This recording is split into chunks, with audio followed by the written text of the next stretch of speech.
Assalamualaikum warahmatullahi wabarakatuh. Nasabtul jalsata maslaman aba'una salafuna salihun Allah hirghilu niyatina bi niyatihim maqasidana bi maqasidihim wa amalana fi amalihim wa akhlaqana bi akhlaqihim ala diniyah kulli niyatin salihah wa ila hadratin nabi Muhammadin sallallahu alaihi wasallam. Al-Fatihah. A'udzu billahi minasyaitonir rajim. Bismillahirrahmanirrahim. Alhamdulillahirabbil alamin arrahmanir rahim.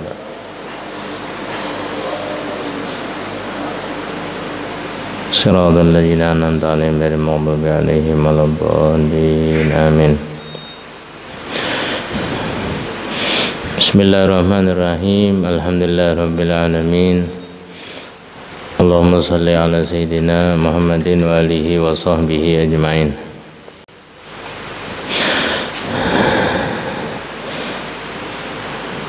Qala al-musannif rahimahullah ta'ala nafa'na bi ulumihi wa ulumi masyayikhihi fid dharain amin.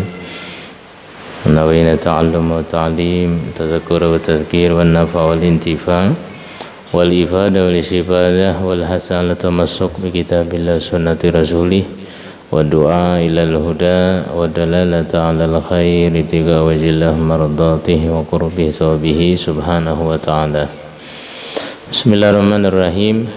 Kemudian kita teruskan pembacaan kitab Tangga Pelajaran Ibadah pada halaman 23, yaitu tentang sembahyang. Selesai kita sudah membicarakan tentang bersuci, baik itu bersuci wudu ataupun mandi ataupun tayammum atau membasuh najis dan lain-lainnya. Sekarang kita memasuki rukun Islam yang kedua, yaitu sembahyang. Sembahyang, rukun Islam kedua ialah mendirikan 5 kali sembahyang sehari semalam. Kewajiban bagi bapak-bapak atau nenek-nenek menyuruh anaknya atau cucunya sembahyang jika sudah berumur 7 tahun. Kalau sudah berumur 10 tahun tidak mau sembahyang, bapak-bapak atau nenek-nenek berkewajiban memukulnya. Nabi sallallahu alaihi wasallam, beliau di dalam hadis bersabda, beliau menyebutkan bahwa anak-anak itu ketika berumur 7 tahun sudah wajib disuruh sembahyang. Jadi yang menyuruh adalah orang tuanya, yang menyuruh adalah walinya. Kalau tidak ada orang tuanya, baik dia pamannya, ajilnya, bibinya, niniknya, siapa yang mengingoninya. Karena anak-anak umur 7 tahun itu umur mumayyiz sudah. Begitu pula puasa, sembahyang. Bahkan bukan hanya dengan itu, bahwa tidur pun jangan sekelambu lagi dengan anak yang sudah umur 7 tahun. Jadi disuruh sudah berpisah, disuruh sudah berkamar seorang dilajari kalau umur 7 tahun. Nah, dalam hadis lain yang artinya bahwa mereka anak-anak itu pisahi mereka ketika berumur 7 tahun ya. Jadi lajarinya berkamar seorang sudah. Kalau dengan orang tuanya berpisah, dengan dangsanaknya berpisah juga, suruh berpisah. Nah, karena umur 7 tahun umur mumayyiz sudah. Nah, seseorang itu mulai umur 7 tahun itu dia bisa sudah mencerna. Jangankan umur 7 tahun, kita umur 5 atau 4 tahun kan masih bisa memori kita mengingat. Nah, jadi kalau anak sudah umur 7 tahun, maka berarti mumayyiz dia. Kalau sudah mumayyiz, jangan lagi orang tuanya juga seperti buka aurat di hadapannya, jangan lagi. Jadi wajib menyuruh dulu. Maksud pengertian menyuruh, nak sembahyang zuhur, nak sembahyang subuh, nak sembahyang asar, menyuruh sembahyang, nah, menyuruh kan. Tapi andai muninya kada hakun, muninya kada mau, muninya kada sembahyang, kada apa-apa. Ini kewajiban orang tua. Kalau anaknya belum wajib lagi. Jadi dalam Islam itu sebelum balik sudah dilajari, modelnya itu sudah diperkenalkan bahwa sembahyang itu wajib. Karena umur 15 tahun balik kada takajud lagi karena sudah terbiasa. Terbiasa sudah umur 7 tahun sembahyang. Terbiasa umur 7 tahun sembahyang berjamaah. Umur 15 tahun kada takajud lagi kena. Manakala mukallaf dia. Jadi mulai umur 7 tahun sudah disuruhi. Kalau mulai umur 7, 8, 9, 10, 11, 12, 13, kalau inya orang tuanya kada pernah menyuruh, berarti orang tuanya yang berdosa. Bahasa kita setetayuhnya anak kada disuruh, disuruh. Nah, kalau orang-orang bahari itu keras dalam mendidik anak lah, tapi hasilnya luar biasa juga. Ada zaman dahulu ada nang gantung paikat di pinggir lawang kan. Ayo anak ikam na berjalanan situ bermainan sepuasnya lah. Cuma bila tengah 12 bulik, ya man. Soalnya biar kada bulik cari sitin, pukul sitin. Dipukuli anak tadi. Sembahyang zuhur jangan. Silahkan imbah zuhur, imbah makan, ada berkawanan situ. Tapi bila sudah jam 3 bulik, setengah jam sebelum sembahyang bang, setengah 4 asar biasanya, jadi buliknya. Itu didikan orang dahulu lah. Jadi disuruh pulang, suruh bulik umur 7 tahun. Begitu pula puasa umur 7 tahun juga kita menyuruh. Kalau inya berkeinginan sendiri umur 6 tahun berpuasa kada apa-apa, inya hendak seorang puasa atau inya hendak seorang sembahyang kada apa-apa, kita dorong juga. Tapi kalau puasa harus tahan ya. Kada tahan jangan dipaksa. Cuma biasanya umur 7 tahun tahan sudah. Makanya Islam menyuruh sudah. Nang mumayyiz umur 7 tahun biasanya tahan puasa. Nah,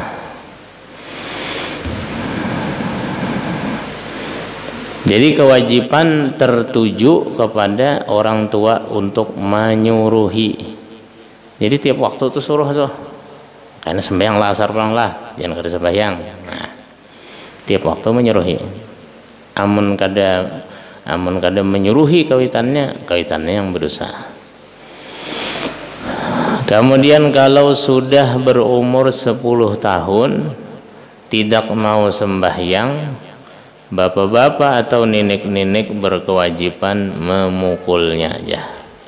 Kalau sudah umur 10 tahun kada puasa, umur 10 tahun kada sembahyang, disuruh, maka disuruhi mulai umur 7 tahun sudah. Kalau inya kada 7 tahun kada puasa, kada sembahyang, masih kada apa-apa, jangan dipukul. Umur 9 kada apa-apa. Tapi bila sudah umur 10 tahun, genap 10 tahun inya disuruh sembahyang kada mau sembahyang kulir, maka harus ada kita memberikan efek jerak kepadanya. Maka di dalam agama di antara efek jeraknya berkewajiban orang tuanya memukul untuk menjarai. Tapi memukul bukan pukulan yang melukai, pukulan menjarai aja. Kayak apa menjarai? Jangan di wajah kan, jangan melukai, jangan di muka memukul. Boleh kita pukul di paha kah, di manakah, atau kita ulas kah telinganya atau kayak apa, ya kan? Sekira inya jarak juga. Atau penyebab-penyebab yang membuat inya kulir sembahyang kita ambil, misalnya gara-gara main HP atau apa, ambil HP-nya. Bila kada sembahyang sekali seharian kada HP, disita dulu. Nah, jaraknya, yang penting sembahyangnya. Jadi kewajiban orang tuanya. Umur 10 tahun tuh wajib memukul sudah. Jadi agama Islam ini luar biasa lah, artinya supaya jangan takajud, tujuannya supaya jangan takajud balik kena. Adapun belajarnya sudah punya umur 4 tahun udah mulai belajar kan, udah alif bata sudah belajar mengaji.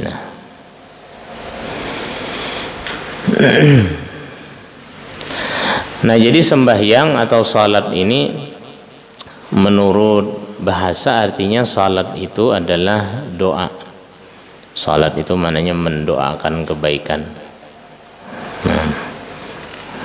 Adapun menurut syara, ini keterangan tambahan kita, adalah aqwalun wa af'alun mubtatahatun bitakbir wa mukhtatamatun bitaslim. Jadi sembahyang itu adalah perkataan dan perbuatan, ucapan dan perbuatan yang dibuka dengan takbir dan disudahi dengan salam. Itu sembahyang. Awalnya takbir, Allahu Akbar, takbiratul ihram, akhirnya salam. Assalamualaikum warahmatullah. Itu adalah sembahyang. Jadi sembahyang itu perbuatan, aqwalun wa af'alun. Jadi perbuatan. Jadi keutamaan sembahyang sudah tidak diragukan lagi, yaitu adalah rukun yang kedua ya tadi daripada rukun Islam. Yang satu mengucap dua kalimat syahadat, yang kedua mendirikan salat. Mendirikan salat. Jadi mendirikan kalimatnya itu lebih detail daripada mengerjakan. Menggawi, mengerjakan dengan mendirikan lebih hebat mendirikan. Jadi pengertian iqamis shalah atau mendirikan salat itu adalah mengerjakan salat dengan tepat, dengan syarat-syarat dan rukun-rukunnya. Itu mendirikan salat. Kada asal gawinya kita. Kalau asal gawi itu mengerjakan biasa aja. Tapi qiyamus shalah mendirikan, beda dalam bahasa Arab antara mendirikan dan mengerjakan. Fi'lus shalah dengan qiyamus shalah mulai berbeda. Jadi mendirikan itu lebih, makanya rukun Islam yang kedua mendirikan salat ya. Mendirikan musalla, beda dengan membangun biasa saja. Mendirikan itu berarti mencagatkan, menegakkan, meluruskan, mendirikan, meluruskan sembahyang, menegakkan sembahyang. Kalau yang mengerja mungkin asal gawi aja. Jadi salat ini amududdin, bagaikan tiang agama. As-salatu imaduddin. Salat itu adalah tiangnya agama. Faman aqamaha faqad aqamaddin. Siapa yang mendirikan itu salat berarti mendirikan itu agama. Allah Subhanahu wa taala keutamaannya banyak salat. Allah berfirman dalam Al-Qur'an, wa aqimis salata lidzikri, dan dirikan olehmu salat untuk mengingatku.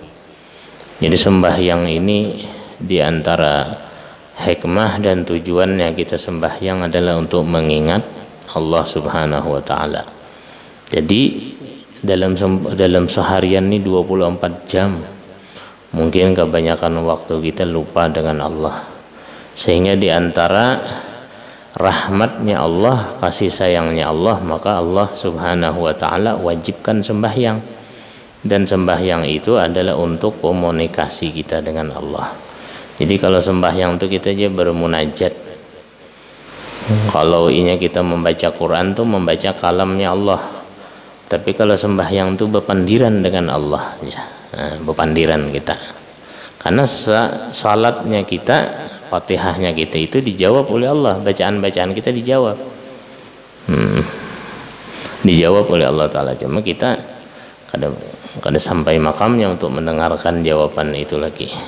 Kalau para aulia-aulia Allah, mereka sampai makamnya.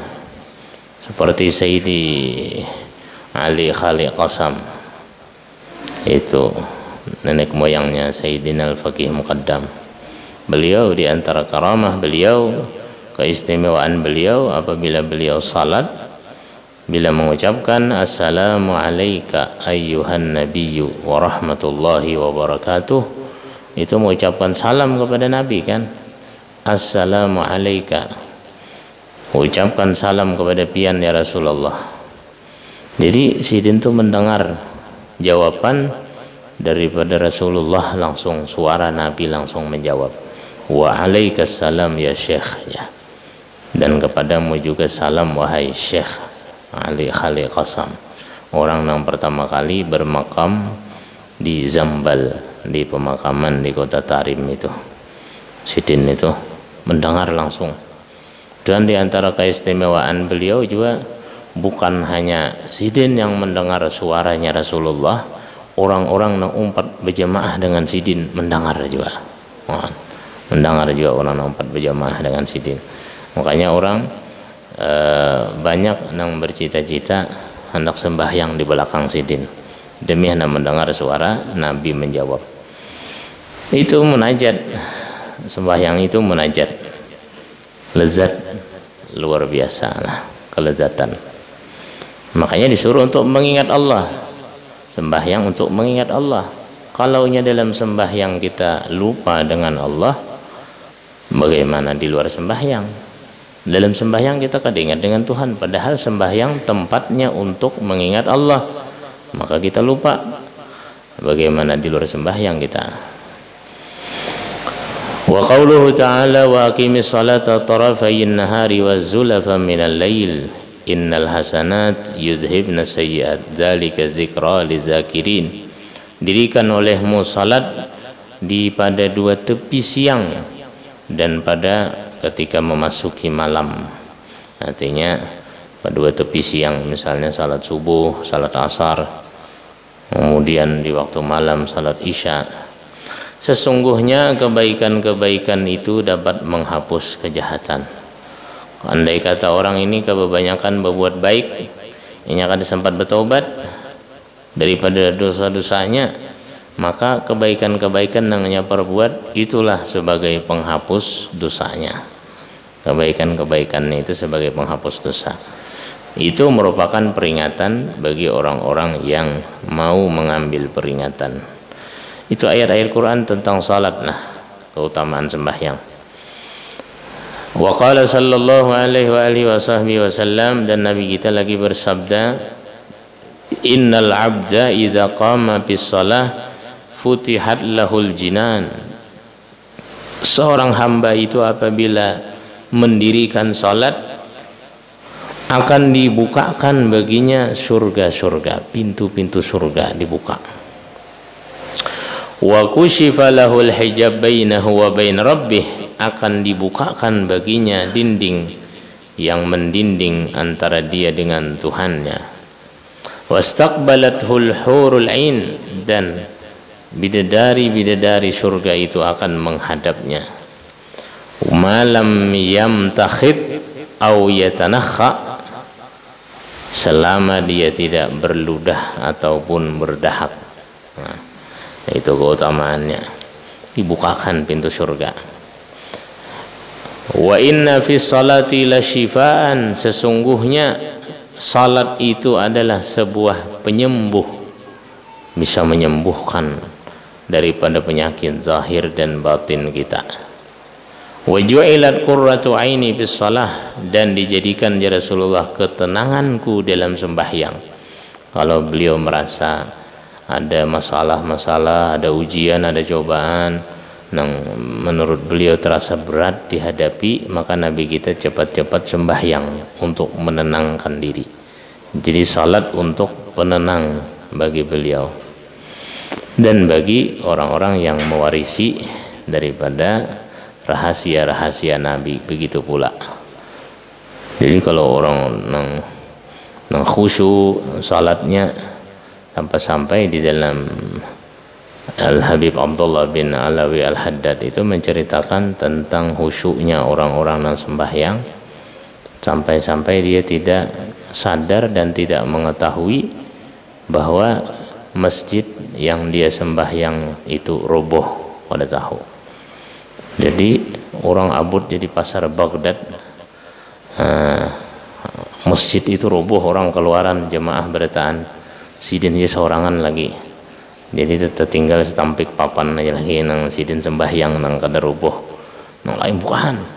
Sudah sidin salam, begitu salam keadaan lagi masjid aja roboh, jemaahnya kada ada lagi, keseorangan lagi.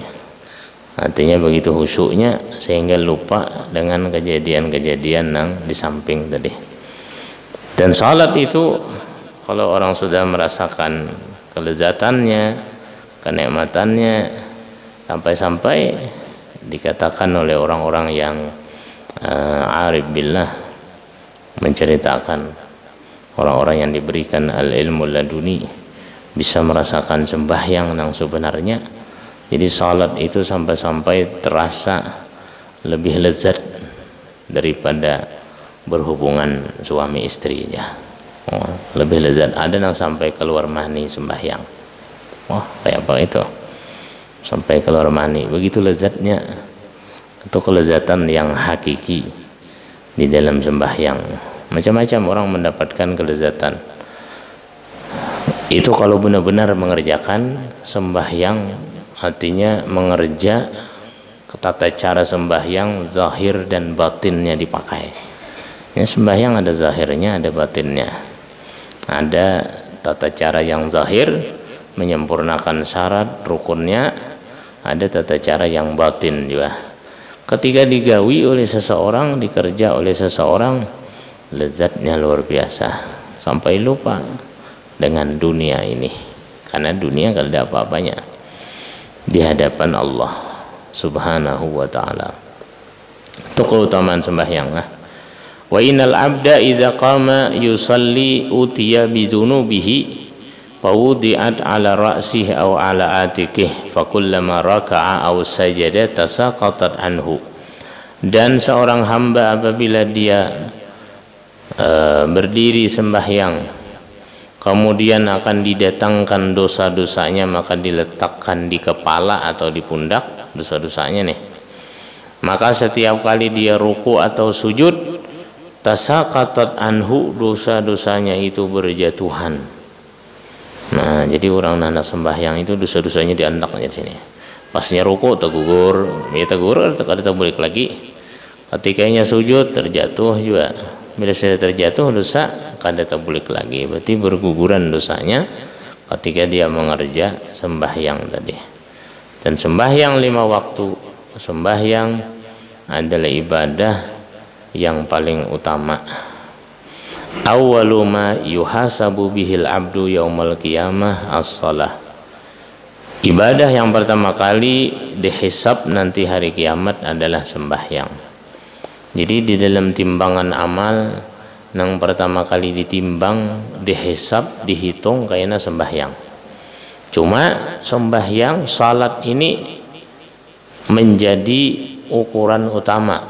Bilanya sembahyang diterima, otomatis ibadah lain diterima bertahan. Otomatis. Bila sembahyangnya diterima, pasti puasanya diterima, zakatnya diterima, hajinya diterima, sedekahnya diterima, bertahan, bacaan Qurannya diterima, sembahyang sunnahnya diterima, bertahan diterima. Jadi intinya daripada ibadah itu sembahyang. Kalau sembahyang diterima, semuanya diterima. Tapi bilanya sembahyang bermasalah, maka amalan-amalan lain akan dipermasalahkan juga. Artinya kada mulus. Bila sembahyang ini kada diterima, yang lain itu pertanda juga diperhitungkan bang. Bisa-bisa nang asalnya ikhlas saja bisa dianggap ada ikhlas lagi amalan lain juga. Jadi sembahyang ini kuncinya. Fa in qubilat yaqubilat sairu amalih. Apabila diterima, sembahyang ini akan diterima seluruh amal ibadahnya. Nah, berarti yang paling utama kita membujurkan sembahyang ini, membetulkan salat ini. Maqala ulama inna salata afdalul ibadatil badaniyah fa farduha afdalul furud wa nafluha afdalun nawafil. Salat itu ujar ulama adalah ibadah badan yang paling afdal, dan yang fardunya, artinya salat fardu adalah kefarduan yang paling afdal, dan salat sunnah adalah sunnah yang paling afdal. Karena sembahyang ini pian mencakup bertaan daripada rukun-rukun Islam yang lain. Kalau rukun-rukun yang lain itu nang kayak haji bagi nang mampu aja, zakat bagi nang sampai nisab aja, yang ada duitnya aja. Orang miskin gak ada berzakat. Kemudian lagi puasa juga bagi yang mampu aja juga. Yang kada mampu kada wajib juga puasa. Tapi kalau inya sembahyang, kada ada sembahyang bagi yang mampu, kada ada. Sembahyang wajib bertahan karena bertahan mampu. Kecuali inya hilang akal sudah. Jadi salat itu diwajibkan madama aqluhu maujudan, selama akal itu ada. Selama akal itu ada. Bila inya sudah kada berakal, hanya kada wajib sembahyang. Nah, sudah kada berakal, hanya kada wajib. Berarti bila ada memadahkan sembahyang kada wajib, jangan heran itu bubuhan nang kada berakal. Nah, bukan nang kada beakalnya itu. Jadi sembahyang kada wajib lagi, jadi sembahyang 5 waktu ya. Nah, berarti tamat sembahyang. Nah. Jadi dalam ibadah yang ke semuanya ada dalam sembahyang ini. Jadi berataan rukun Islam yang 5 digabung dalam sembahyang. Rukun Islam yang pertama mengucap 2 kalimat syahadat. Lihati dalam sembahyang adakah 2 kalimat syahadat? Ada dalam sembahyang. Asyhadu an la ilaha illallah wa asyhadu anna Muhammadar Rasulullah. Asyhadu an la ilaha illallah wa asyhadu anna Muhammadar Rasulullah. Ada dalam sembahyang. Kemudian zakat adakah dalam sembahyang? Ada zakat. Kalau inya orang berzakat itu adalah menzakati hartanya. Kalau kita sembahyang ini adalah menzakati waktu kita. Kita diberi oleh Allah Ta'ala waktu 24 jam. Disuruh mengeluarkan waktu nang 24 tuh keluarkan bang khusus agan aku jar Allah, yaitu sembahyang 5 waktu ini. Nang waktu kita beberapa menit mengerjakan sembahyang maghrib, isya, subuh, itu kita menzakati waktu kita. Berarti kita berzakat juga dalam sembahyang, menzakati waktu kita. Kemudian puasa, orang sembahyang puasa, alatan sembahyang kada boleh makan, kada boleh minum, mulai takbir sampai salam. Pada kawa sambil lumu gula batu sembahyang kada kawa. Karena puasa, alatan sembahyang puasa kan. Kalau ini haji bang adakah dalam sembahyang? Ada. Haji itu pergi kemana? Ke Baitullah, mendatangi rumahnya Allah untuk mengerjakan haji dan umrah. Kalau kita sembahyang, pergi menuju Allah nang pemilik Baitullah tadi. Nah, nang ampunnya Baitullah kita datangi. Sembahyang itu mendatangi Allah dengan roh kita, bukan dengan jasad kita, dengan roh kita. Jadi bahaji juga hukumnya kita sembahyang tuh, mendatangi ampunnya Baitullah, mendatangi pemilik Ka'bah, mendatangi pemilik Ka'bah. Nah, maka itu sembahyang ini ibadah yang paling abdal karena mencakup berataan rukun Islam yang 5 terbuat di dalam sembahyang. Nah, makanya orang-orang bahari itu belajar ya perukunan ya, itu masalah sembahyang, jangan kada belajar jangan. Karena ini urusannya sembahyang ini intinya ibadah kita. Ibarat kita sembahyang ini pas sudah, biar nang lain kada tapi pas lagi. Ibaratnya tuh. Karena kuncinya sembahyang nih. Bila sembahyang ini diterima, yang lain diterima. Fa in kubilat sairu amali. Nah, wa in fasadat sairu amali. Kalau sembahyang ini rusak, seluruh amal ibadah lain dianggap rusak juga. Nah, dianggap rusak juga. Jadi pungkalanya, intinya sembahyang. Nah, maka itu orang bujur-bujur sembahyang. Dirikan salat ya, mendirikan salat, lain mengerjakan sembahyang lain. Mendirikan itu berarti telapah daripada asal gawi. Kalau kita memuat betang nyur puat, nah telapah kalau banyak gawiannya, memuat tiang, memuat apakah, nah mendirikan ngarannya. Itu ada daripada kita ada usaha juga, ada usaha. Nah, kemudian apa kita deh, selanjutnya lagi sembahyang fardu di sini. Jadi sembahyang fardu yang pertama adalah sembahyang zuhur. Sembahyang zuhur. Orang bahari luhur ya, ada juga luhur menyambat. Jadi sembahyang zuhur 4 rakaat, waktunya mulai gelincir matahari sampai bayang-bayang sesuatu telah sama dengan panjangnya, selain dari bayang-bayang ketika matahari persis tepat di atas ubun-ubun. Jadi persisnya kita ketika matahari persis di atas ubun di waktu istiwa.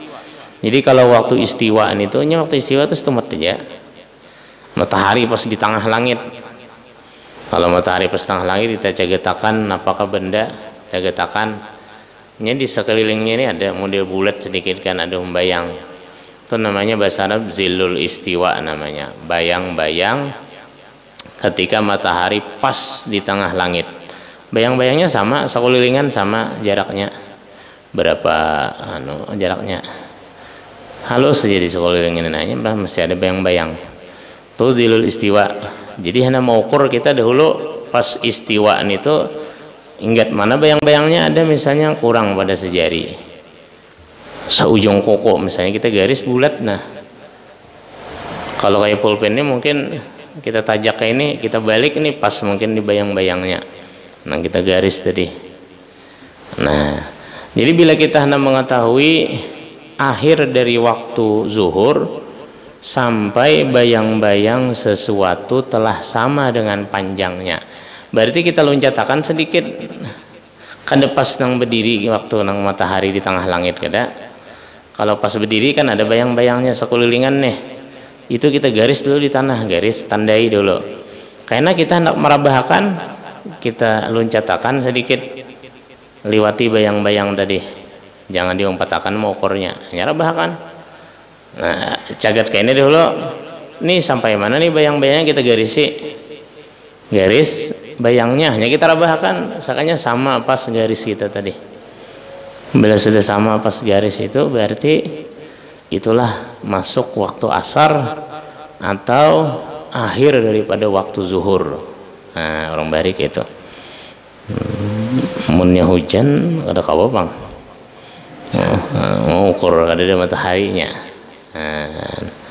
Cuma zaman sekarang ada sudah jam kan, ada jam, sudah ada waktu, apalagi di HP sekarang ada digital falak, sudah jam waktu ada di HP, sudah nyaman mau ukur.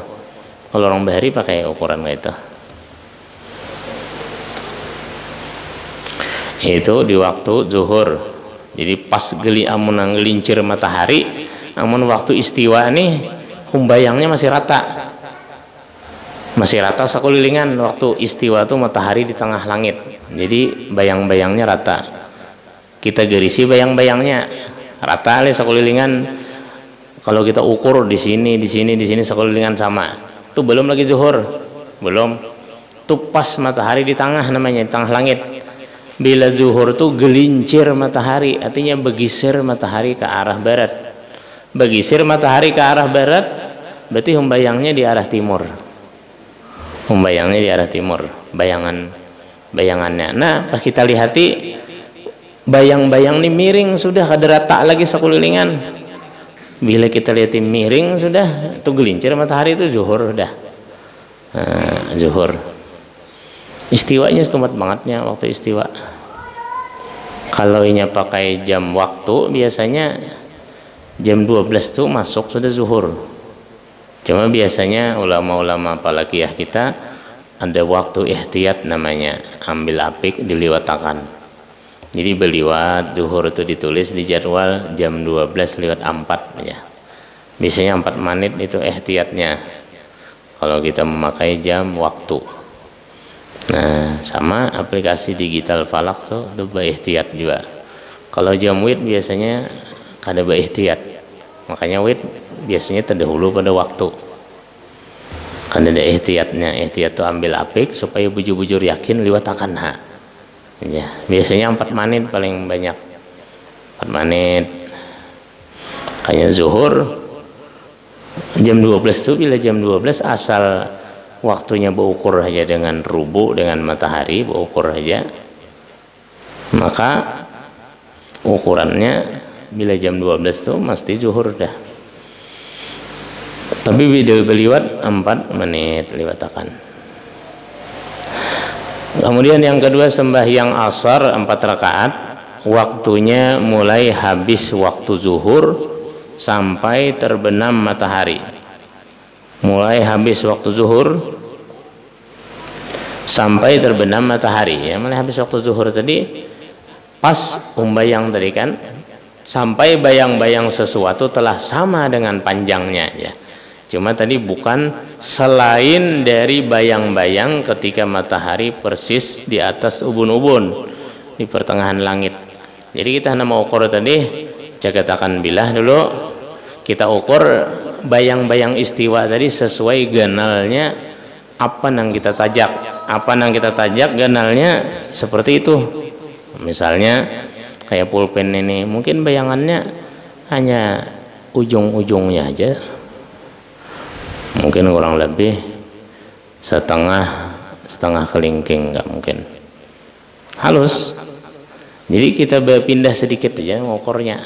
Ini akhir waktu zuhur jagatakan ini pindah selangkah sedikit aja yang ukurnya. Jadi pas kita jagatakan berpindah selangkah, hanya kita garisi di sini. Begitu sampai, nah pas nang kita garis tadi rabahnya, berarti itu adalah akhir dari waktu zuhur dan awal daripada waktu asar, memasuki waktu asar. Jadi mulai habis waktu zuhur ya mulai bayangan sama tadi. Nah, bayang-bayang sesuatu sama dengan panjangnya sampai terbenam matahari. Nah, masalah terbenam matahari ini sampai tenggelam mataharinya, jadi tenggelam bulatan mataharinya ya. Kadang-kadang ada waktu kita ini nang banyak siang daripada malam ya, ada banyak siang dari malam, jangan terpengaruh ini. Jadi nang jadi ukuran tuh tenggelam mataharinya, bukan hilang cahayanya, lain. Ini ada matahari tenggelam tapi cahayanya masih nyarak. Kadang-kadang kita menemui di masa-masa kemarau kah, kadang-kadang nang banyak waktu siang kita dapati orang bewirid keluaran di musalla udah nih masih pinandulan kawan di luar, nah kelihatan masih tarang. Nah, ini lakas buat maghrib aja. Kadang lakas maghrib udah kayak biasa ya waktunya, cuma cahayanya masih ada, cahaya matahari. Nang jadi ukuran bukan cahayanya tenggelam, tapi mataharinya. Ya, matahari itu tenggelam tapi cahayanya masih ada. Jadi bubulatannya itu nang tenggelam. Kursus syamas. Untuk sahabat pun juga pernah kejadian di zaman Nabi juga. Ya Rasulullah nih bujur tenggelam ke matahari udah nih. Tarang masih, tapi Nabi buka puasa sudah. Nah, buka puasa sudah. Cahayanya memang masih ada kadang-kadang. Nah. Kemudian sembahyang maghrib 3 rakaat. Waktunya mulai terbenam matahari sampai hilang warna merah di langit sebelah barat. Di langit sebelah barat ada warna merah, mega merah. Itu sampai hilang itu, maka masuk waktu isya. Yang keempat sembahyang isya 4 rakaat, waktunya mulai hilang warna merah di langit sebelah barat sampai timbul fajar shadiq, sampai terbit fajar shadiq. sampai masuk waktu subuh. Jadi yang paling panjang waktunya adalah isya, paling panjang. Yang kelima, sembahyang subuh 2 rakaat, waktunya mulai fajar shadiq sampai timbul matahari. Sampai timbul matahari ini sedikit waktunya, paling sempit waktunya subuh ini, atau kurang lebih dengan maghrib lah. Subuh ini mungkin sejam beberapa menit aja subuh tuh, dari terbit fajar shadiq sampai isyraq sejam beberapa menit. Nah, itu untuk sembahyang subuh. Nah, dan setelah terbit matahari sampai gelincir matahari tidak ada waktu sembahyang fardu di situ. Ada waktu sembahyang fardu. Mulai terbit matahari sampai gelincir matahari sampai zuhur. Makanya kalau perempuan suci daripada haid pada jam itu mulai terbit matahari ini sampai gelincir matahari. Jika suci maka tidak ada salat yang diqadanya, tidak ada salat yang diqadanya. Kalau suci di waktu subuh masih berarti mengqadha sembahyang subuh. Kalau suci di waktu isya berarti nang qadha 2 sembahyang maghrib dengan isya. Kenapa? Karena maghrib dengan isya kau dijamak. Bilanya kau dijamak berarti kedua-duanya diqadha. Suci di waktu asar berarti zuhur lawan asar diqadha. Karena zuhur dengan asar kau digabung. Jadi bilanya suci di waktu asar sama hukumnya nang kaya orang sembahyang musafir. Waktu asar itu masih boleh menggawi zuhur dengan niat jama' takhir, nah